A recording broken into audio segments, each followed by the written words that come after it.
Welcome back to part 2 in the series, Things My Narcissistic Mother Did to Undermine My Sense of Self and My Relationships. Let's get into it. Number 1, withdraw. The older I got, the more she withdrew emotionally from me, especially in moments of success or when I was doing something good or I was doing something that I was really proud of. By the time I got to senior year and I was fielding fully paid scholarship offers from universities, things were worse than they ever were.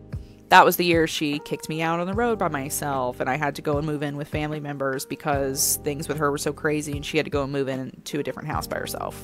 Yeah, that year. All of it, of course, was punishment because I was doing things that she had failed to do for herself. Number 2. The super judge. My mother loved to constantly judge who I was as a person and then slap me with horrible character labels that were meant to make me feel like I was hopeless and a lost cause.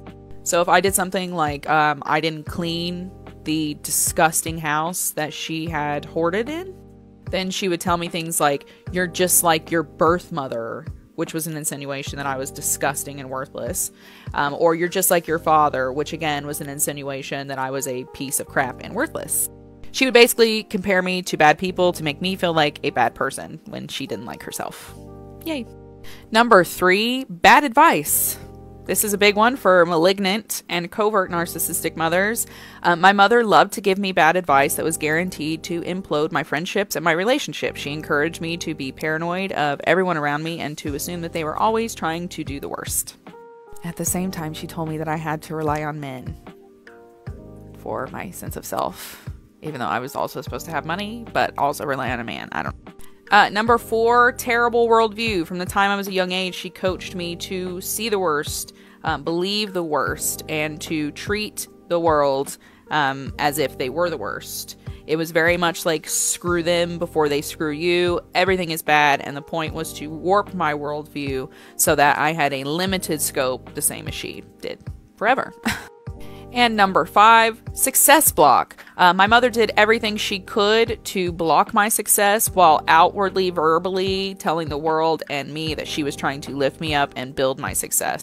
She infantilized me. She failed to teach me life skills. She failed to help me with my executive function and dysfunction.